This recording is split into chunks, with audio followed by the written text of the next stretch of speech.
Buenas tardes, ladies and gentlemen. Bendecido martes. Como siempre damos gracias a Dios por todo lo que nos da. Le damos gracias por la salud, por el techo sobre nuestra cabeza, por el alimento sobre nuestra mesa. Le damos gracias por la familia, por los amigos. Le damos gracias por el empleo, por los estudios. Le damos gracias por los proyectos. Le damos gracias por su amor, por su misericordia, por su paciencia, por ese gran sacrificio que hizo para el perdón de nuestros pecados. Absolutamente por todo, el día a día, la vida, por el aire que respiramos, el agua que bebemos, por todo. Hoy quería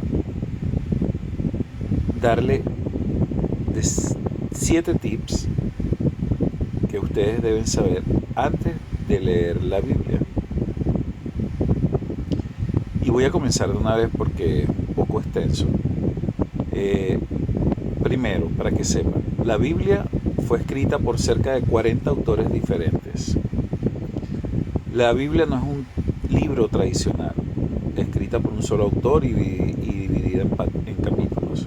La Biblia podría describirse como una compilación de libros escritos por diferentes hombres en un lapso de cerca de 1500 años.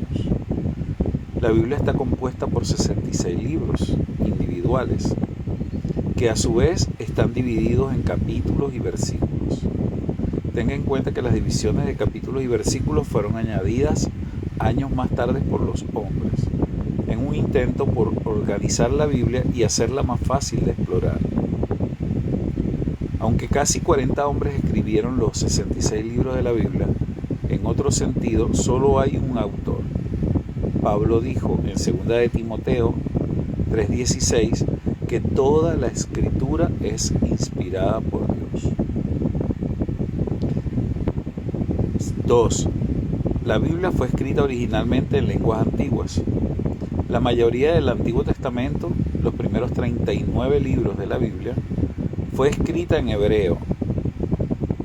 Hay unas pocas partes del Antiguo Testamento, porciones de Daniel y Esdras, que fueron escritas en arameo. Estas porciones fueron escritas mientras los judíos eran dominados por Babilonia y más tarde por Persia.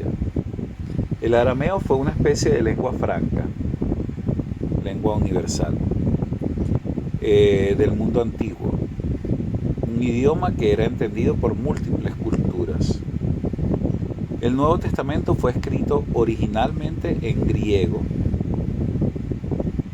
que se había esparcido por el mundo mediterráneo como resultado de las grandes conquistas de Alejandro.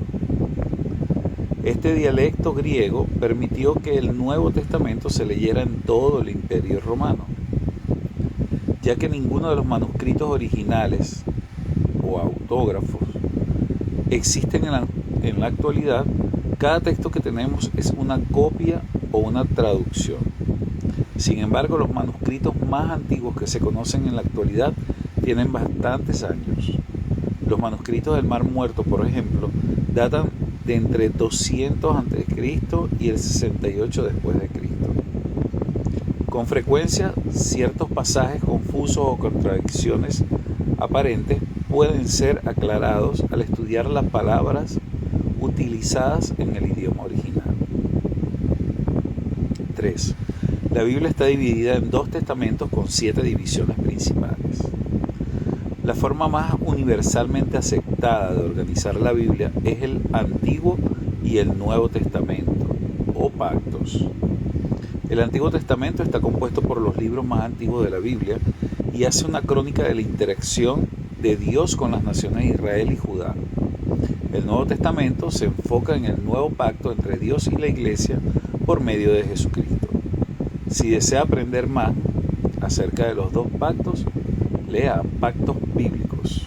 Esto después se los puedo leer para que vayan entendiendo un poco más de este tema. Los eruditos van más allá y dividen los libros de la Biblia en 7 agrupaciones principales, basados en el propósito general y el estilo de los libros.